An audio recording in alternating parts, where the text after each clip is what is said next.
Você está jogando dinheiro no lixo e talvez nem saiba disso. Enquanto você paga caro por sacos de substrato premium, cheios de promessas douradas na embalagem, a solução mais poderosa para suas plantas pode estar caída no chão da sua rua.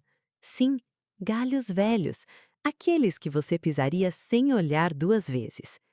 De um lado, um saco brilhante que custa quase como ouro.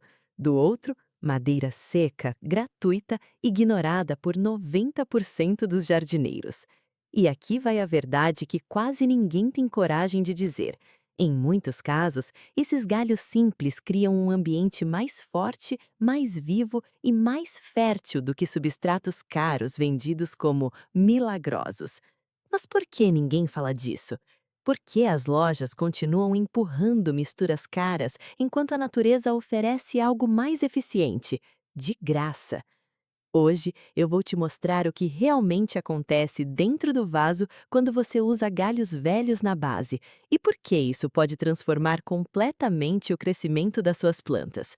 Se você já sentiu que está gastando demais e colhendo de menos, fica comigo até o final, porque depois desse vídeo você nunca mais vai olhar para um galho seco da mesma forma. Vamos falar da armadilha que quase ninguém percebe. Você vai na loja, compra 3, 4, às vezes 5 sacos de substrato especial.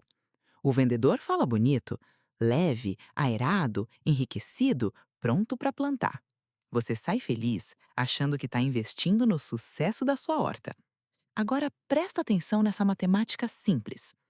Um canteiro de 1,20 m por 60 centímetros, com cerca de 25 centímetros de profundidade, precisa aproximadamente 180 litros de material para encher direito.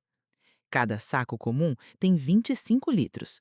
180 dividido por 25 igual a mais ou menos 7 sacos. Agora multiplica isso pelo preço médio de cada saco. Você não está gastando pouco. Você está colocando o equivalente a uma compra grande de supermercado, só em terra. E isso é só para um canteiro. Se você fizer dois, se quiser montar uma horta inteira, agora vem a parte que dói. 6 meses depois, você olha para o canteiro e ele está mais baixo. Afundou, compactou. Aquele volume bonito desapareceu. Você percebe que precisa completar tudo de novo. Mais substrato, mais dinheiro, mais frustração. E ninguém te explica o porquê. Porque aquele substrato leve, cheio de matéria orgânica fina, se decompõe rápido, ele perde estrutura, ele afunda, ele vira quase pó. E você entra num ciclo invisível: comprar, encher, afundar, comprar de novo. Agora deixa eu te contar uma história real. Minha vizinha, vamos chamar de Dona Maria. Ela sempre sonhou em ter uma horta bonita no quintal. Era o sonho dela colher a própria alface, o próprio cheiro verde, fazer salada para os netos e dizer: foi eu que plantei. Ela economizou durante meses. Montou 2 canteiros, comprou substrato de qualidade, gastou um valor que para ela não era pequeno. No começo parecia perfeito, mas depois de alguns meses, o solo afundou, as plantas começaram a amarelar, a drenagem piorou e ela pensou que o problema era ela. Talvez eu não leve jeito para isso. Sabe o que é mais cruel? Ela quase desistiu do sonho por causa do custo e da frustração. Quase. Porque ninguém explicou para ela que estava construindo o canteiro do jeito mais caro e mais frágil possível. Enquanto isso, a natureza faz exatamente o contrário. Vai numa floresta. Você acha que alguém enche a base com substrato premium ensacado? Não. A natureza usa um método que funciona há milhões de anos, um sistema que cria fertilidade profunda, retenção de água inteligente e estrutura estável, sem depender de sacos caros. E quando você entende esse princípio, tudo muda. Na próxima parte, eu vou te mostrar o que está escondido no chão da floresta e por que ele é o verdadeiro segredo que 90% dos jardineiros ignoram. Agora eu preciso que você preste muita atenção, porque aqui é onde a ficha realmente cai. Existe um mito silencioso que faz você gastar mais do que deveria. A ideia de que quanto mais substrato caro você colocar no fundo do vaso ou do canteiro, melhor. Mas vamos falar da realidade das raízes. A maioria das hortaliças que você cultiva, alface, rúcula, cebolinha, coentro, manjericão, Até mesmo muitos pés de tomate concentram 70 a 90% das suas raízes nos primeiros 15 a 20 centímetros de solo. É ali que está o oxigênio, é ali que está a matéria orgânica fresca, é ali que a vida microbiana é mais intensa. Agora pense comigo. Se seu canteiro tem 30 centímetros de profundidade, o que está acontecendo nos últimos 15 centímetros lá embaixo? Você pagou por aquele volume inteiro, mas suas plantas praticamente não usam essa parte inferior como você imagina. Com o tempo, aquela camada de substrato fino começa a compactar. Ela perde ar, perde estrutura, fica densa e vira apenas preenchimento caro. Você literalmente está pagando por espaço que a planta não ocupa, e isso é algo que quase ninguém te conta. Agora vamos sair do quintal e entrar na floresta. Você já cavou um pedaço de solo embaixo de árvores antigas? Não é terra homogênea de saco. Você encontra camadas, folhas secas em diferentes estágios de decomposição, galhos pequenos quebrados, troncos caídos apodrecendo lentamente, raízes antigas se transformando em matéria orgânica. A floresta não compra substrato, ela constrói solo. Cada tronco que cai começa a agir como uma esponja natural. A madeira absorve água da chuva, retém essa umidade por semanas e libera lentamente para as plantas ao redor. Enquanto isso, fungos e micro-organismos colonizam essa madeira. Minhocas aparecem, a vida começa a circular. Aquele pedaço de madeira morta vira um reservatório de água e um centro de fertilidade. É um sistema autossustentável. E agora eu vou te contar algo que muitos consideram um segredo avançado da jardinagem regenerativa. Existe uma técnica inteira baseada em enterrar madeira no fundo do canteiro, para criar justamente esse efeito de esponja. Um reservatório natural de água, um amortecedor contra a seca, uma base estrutural que não afunda como substrato leve. Mas aqui está a parte que gera medo em muita gente. Mas madeira não rouba nitrogênio da planta? Essa é a pergunta que trava 90% das pessoas. E sim, se for feito da maneira errada, pode causar desequilíbrio temporário. Só que existe uma forma específica de montar as camadas, uma sequência estratégica que impede essa competição por nutrientes e transforma o sistema em algo estável e produtivo desde o início. Na próxima parte, eu vou te mostrar exatamente como montar essa estrutura passo a passo, sem prejudicar suas plantas e sem cair no erro que quase todo mundo comete. Agora nós vamos entrar na parte prática, mas presta atenção. O que faz isso funcionar não é só colocar galhos no fundo, é entender a arquitetura. Primeiro, escolha da madeira. Você quer madeira velha, de preferência já começando a se decompor, aquela que, quando você aperta, solta fibras. Madeira com sinais de fungos brancos, textura mais macia, parcialmente apodrecida. Isso é ouro biológico. Madeira muito fresca, verde, recém-cortada, ainda cheia de seiva, demora mais para iniciar o processo de colonização microbiana. Pode ser usada? Pode, mas a madeira antiga já está pré-ativada pela natureza. Evite madeira tratada a qualquer custo. Se tiver verniz, tinta, cheiro químico, descarte. Se for pallet com marcação MB, brometo de metila, não use. Madeira de demolição tratada também é risco. Estamos construindo vida, não contaminação. Agora vamos para a montagem. Imagine que você está construindo uma lasanha viva. Camada 1, a fundação. No fundo do canteiro ou vaso grande, coloque os pedaços maiores primeiro. Troncos mais grossos, galhos robustos. Eles formam a estrutura. Distribua de forma equilibrada. Não jogue de qualquer jeito. Posicione como se estivesse montando uma base sólida. Depois vem um detalhe que quase ninguém fala. Compacte levemente com os pés ou com as mãos. Não é para esmagar, é para encaixar. Se você deixar grandes bolsões de ar vazios, com o tempo o material vai ceder demais e o solo pode afundar irregularmente.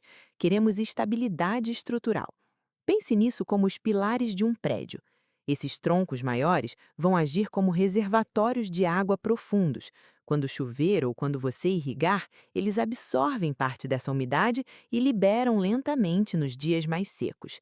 Agora vem o ponto que separa amador de estrategista: a lacuna do nitrogênio. Lembra do medo de a madeira roubar nitrogênio? Isso acontece porque os micro-organismos que começam a decompor a madeira precisam de nitrogênio para trabalhar. Se não houver fonte disponível, eles podem competir temporariamente com as plantas. Então, o que fazemos? Nós alimentamos os trabalhadores antes de plantar. Sobre essa camada de troncos, vamos criar uma camada rica em nitrogênio.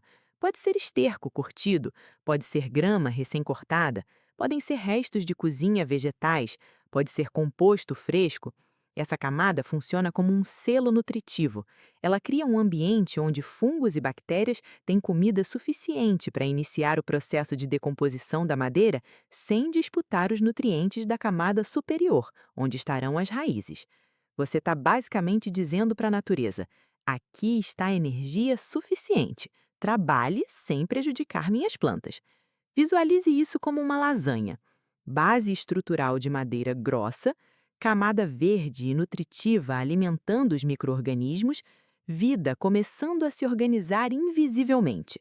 Nesse momento, você já construiu algo muito mais inteligente do que simplesmente despejar substrato caro até o topo. Mas ainda não terminamos, porque existe um erro crítico que quase todo mundo comete quando adiciona a camada final de solo, e esse erro pode comprometer toda a drenagem e transformar o canteiro em um problema em vez de uma solução. E é exatamente isso que vamos evitar na próxima etapa. Agora chegamos à camada que quase ninguém ensina e que faz toda a diferença entre um sistema inteligente e um problema escondido. Depois da base de troncos e da camada rica em nitrogênio, precisamos de uma transição. Eu chamo isso de camada filtro. Essa camada é feita com um material marrom: folhas secas, palha, serragem natural não tratada, papelão sem tinta colorida, restos secos de poda triturados. Por que ela é tão importante? Porque sem ela, quando você colocar a terra final por cima e começar a regar, essa terra vai infiltrar entre os espaços dos troncos. Ela vai descer, preencher os vãos e comprometer a estrutura de drenagem que acabamos de construir. A camada marrom funciona como um tecido respirável. Ela permite que a água passe, mas segura as partículas finas da terra. Ela separa os mundos: o mundo da decomposição estrutural lá embaixo e o mundo das raízes ativas lá em cima. Visualize novamente a lasanha viva. Troncos grossos, camada verde nutritiva, agora uma manta marrom equilibradora. Essa camada também equilibra carbono e nitrogênio, criando um ambiente estável para os micro-organismos trabalharem sem gerar picos bruscos. Agora sim, chegamos aos últimos 15 centímetros. Aqui está o ponto estratégico. Você economizou todo o volume inferior. Não gastou dinheiro preenchendo 30 centímetros de substrato caro que suas plantas nem utilizariam totalmente. Então agora, você pode investir qualidade onde realmente importa, na camada superficial. Esses 15 centímetros são a zona ativa das raízes. É aqui que você pode usar humus de minhoca de alta qualidade, composto orgânico bem maturado, um substrato realmente rico, vivo e estruturado. Em vez de espalhar seu orçamento por todo o canteiro, você concentra a excelência onde a planta realmente trabalha. Mas agora vem o erro crítico que eu prometi revelar: drenagem. Muitas pessoas fazem tudo certo até chegar na camada final. Elas colocam uma terra muito argilosa, pesada, compacta, ou pressionam demais ao nivelar, ou não deixam espaço suficiente para a circulação de ar. Se a camada superior for muito densa, a água pode ficar acumulada temporariamente antes de infiltrar para as camadas inferiores.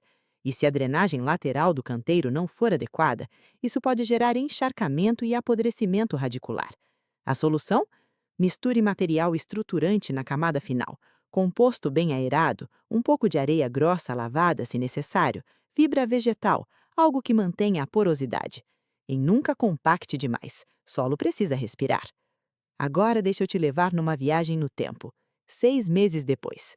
Você percebe que o canteiro não afundou drasticamente, a umidade está mais equilibrada, as regas começam a ser menos frequentes, as plantas parecem mais resistentes a dias quentes. 1 ano depois, os troncos começam a se integrar ao sistema, Fungos benéficos já colonizaram a madeira. Minhocas aparecem espontaneamente. O solo está mais escuro, mais solto. Você começa a perceber algo interessante. Precisa adubar menos. 2, 3 anos depois, aquela madeira que era lixo virou humus escuro, ouro negro biológico. A base do canteiro se transformou em uma esponja viva, estável, fértil. Você não está mais apenas plantando, você construiu um motor de fertilidade. Enquanto isso, o modelo tradicional, substrato ensacado, leve, que após um ano perdeu estrutura, que precisa ser complementado, que depende de novas compras. Um sistema morto que exige reposição constante. O seu sistema agora é regenerativo. E na próxima parte, eu vou fechar tudo isso com uma comparação clara de custos e uma reflexão final que pode mudar completamente a forma como você enxerga resíduo, galho velho e até mesmo aquilo que você chama de lixo no seu quintal. Chegamos ao momento da verdade. Vamos colocar lado a lado sem emoção, só fatos. Modelo A. A armadilha da loja. Você compra sacos todos os anos. Gasta alto para preencher volume que a planta nem usa totalmente. Gera plástico, transporte, impacto ambiental. Recebe um substrato muitas vezes esterilizado, pobre em vida real. Depois de meses, ele compacta, afunda e precisa ser reposto. Ciclo infinito, dependência constante, solo morto que exige manutenção contínua. Agora o modelo B, o método dos galhos. Você reduz de 60% a 70% do custo inicial porque não está pagando por preencher profundidade inútil. Você reutiliza um recurso que já existe no seu quintal ou na sua vizinhança. Você cria um solo vivo, que melhora com o tempo em vez de piorar. Você constrói retenção de água natural. Você diminui a necessidade de adubação futura. Um sistema que evolui. Não é apenas economia, é independência. E para quem ainda está cético, eu deixo uma pergunta simples. As florestas não têm cartão de crédito, não têm loja de jardinagem, não compram substrato ensacado, e ainda assim são os ecossistemas mais produtivos e resilientes do planeta. A natureza não erra no design. Nós é que muitas vezes esquecemos de observar. E lembra da Dona Maria? Hoje o canteiro dela não afunda mais. Os tomates cresceram fortes, alguns maiores que a mão dela. Ela colhe alface crocante quase toda semana. E o dinheiro que antes ia para sacos de substrato, agora vira presente para os netos. Ela não quase desistiu da horta. Ela quase desistiu por causa do modelo errado. Quando ela mudou o sistema, tudo mudou junto. E agora eu quero ouvir você. Quanto você já gastou com substrato só este ano? E qual foi a coisa mais estranha que você já encontrou no seu quintal que poderia ser um recurso, mas você nunca pensou em usar? Escreve nos comentários. Vamos abrir essa conversa. Porque quando a gente compartilha conhecimento, a dependência diminui. E eu quero terminar com uma reflexão simples. Resíduo só é resíduo quando falta inteligência para enxergar potencial. Galhos velhos não são lixo, são estrutura, são reserva, são futuro. E a partir de hoje, seu jardim pode deixar de ser um centro de gasto e se tornar um sistema vivo que trabalha a seu favor.